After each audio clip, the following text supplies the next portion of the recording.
a few days ago, just about over a week ago, and his funeral was taking place today. All right, let's now cross back to the Christian Revival Center, wherein the service has actually started, and we do understand that Nkosazana Dlamini-Zuma will be addressing she is actually on the podium. Let's listen in. Cyril Ramaphosa, Dr. Motsipe, President Omaloba, President Khalima Nokuku, Sisanele, the Premier, the leadership of our organization and alliance, and all leaders of political parties, the leadership of the Defense Force, members of parliament, ministers, and fellow mourners. Let me just start by saying condolences to the entire Msimang family, the children, the grandchildren, for the departure of their loved father, grandfather, great-grandfather, uncle, brother.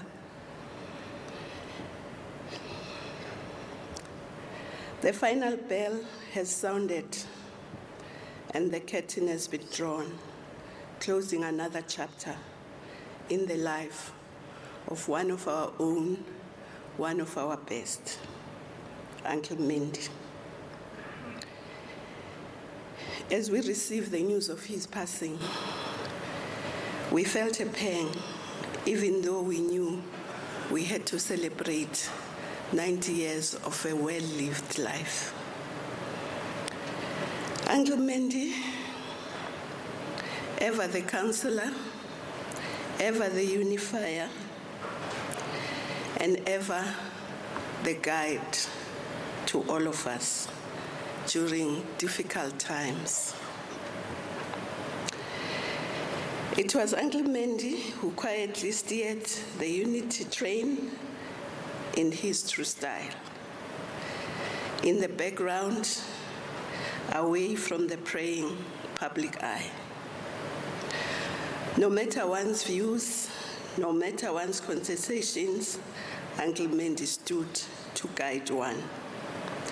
He stood to be the conscience and protector of the vision, principles, and ultimate goal of our national democratic revolution.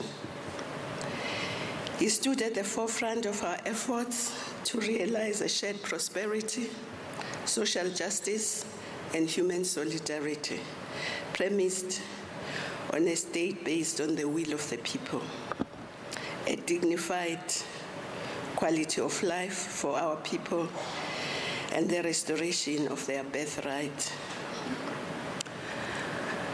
We first met Uncle Mendi, many of us, in Tanzania, Dar es Salaam.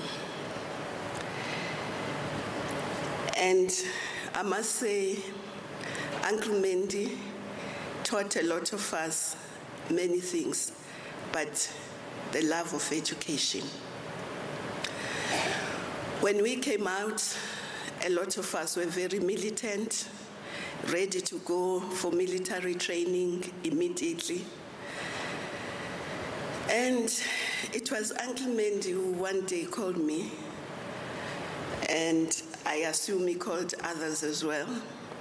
And he said to me, you know, you are a fifth-year medical student.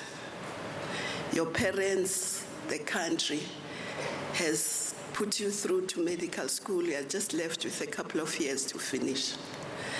It would be irresponsible of you, it would be irresponsible of the movement to let that go to waste.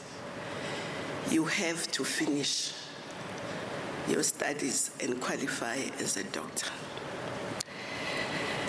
And of course, young and militant, no, I want to go, wah, wah, wah. Then eventually he says to me, you know what? You'll go and finish your studies, and this struggle will still be here, and you'll come and join us and continue. And that convinced me that, yes, Uncle Mendi is right. I must go and finish. Then I said to him, but does it mean I have to start all over again from first year? He said, no, we will find a way that you continue from where you left off and qualify. So that was Uncle Mendi. Very fatherly, but also you could see the love of education coming out. And I used to tease him and say, hey, I'm a doctor now, Babu Mendi, and I've come back and the struggle is still continuing. And of course, to some extent, I owe my qualification as a doctor to him, because if it was not him, I would have gone for military training and forgotten about my training as a doctor. But indeed, the struggle was still there. Uncle Mendi was very approachable, even as he was chief rep in the UK. We were always there calling him Uncle Mendi. We never actually called him chief rep.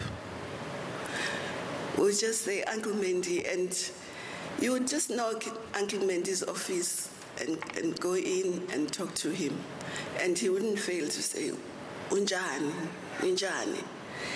And even as he was ill in hospital, he wouldn't allow you to talk too much about his illness, but he would engage you on other things, yourself, your life, other things, the organization. That was just Uncle Mendi. It was therefore Uncle Mendi's selfless dedication and work ethic that made him the logical choice to assist President OR as he went out to establish the external mission.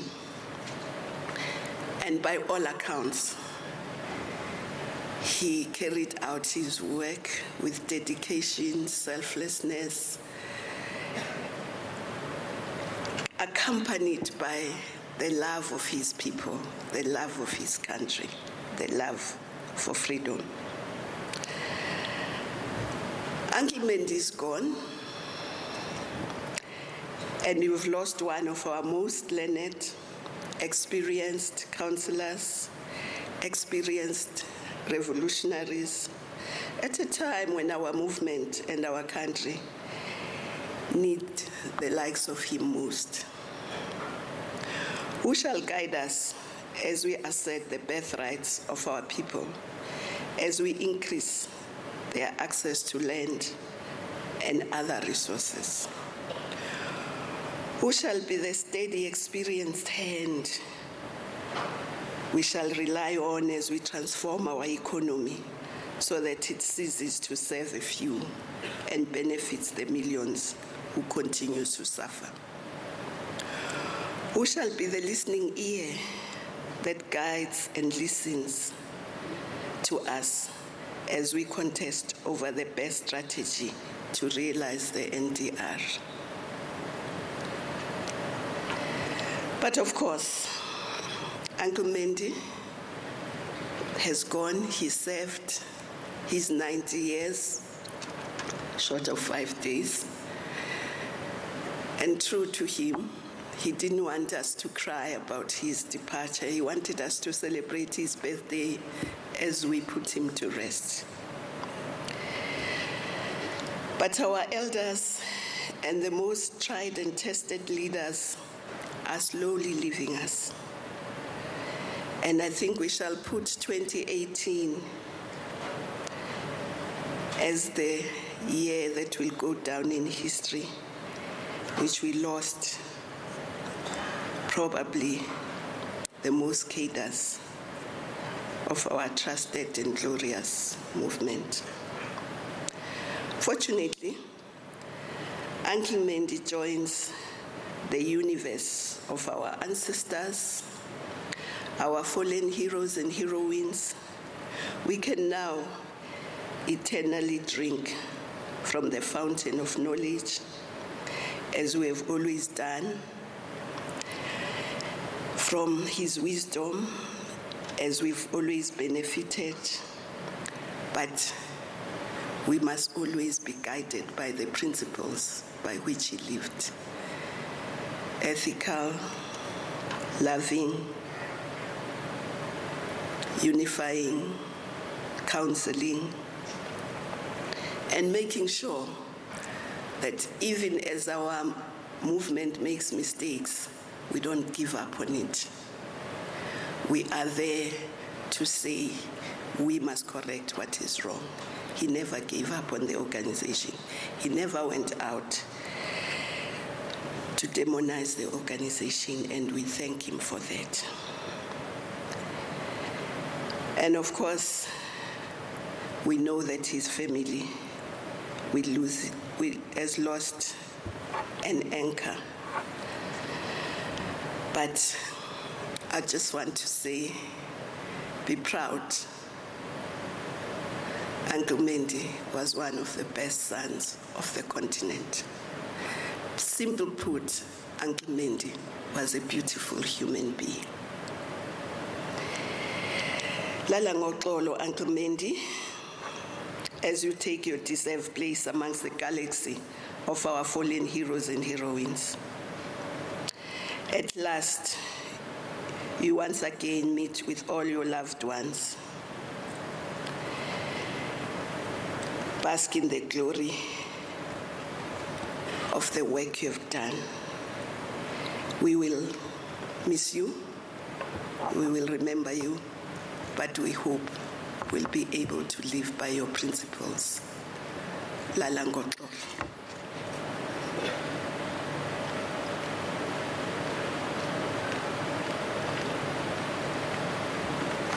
Thank you very much, Minister Nkosazana Dlamini-Zuma. Thank you for sharing such beautiful memories where you bring us into aspects of your life that we were not aware of, where we hear of what a great guide and what a great counselor Uncle Mendi was. I'm sure many of us in this audience will attest to that. But particularly for how much he loved education and how he guided our now Dr. Dlamini-Zuma to being a medical doctor at a time when she was at a crossroads, at a time when they were in exile, at a time where life was really very difficult. We thank you, Minister. We thank all those who've been sharing tributes throughout the week, because you really start understanding better who the man Uncle Mendi was, and you start getting different chapters written from different perspectives. We're now going to invite the SABC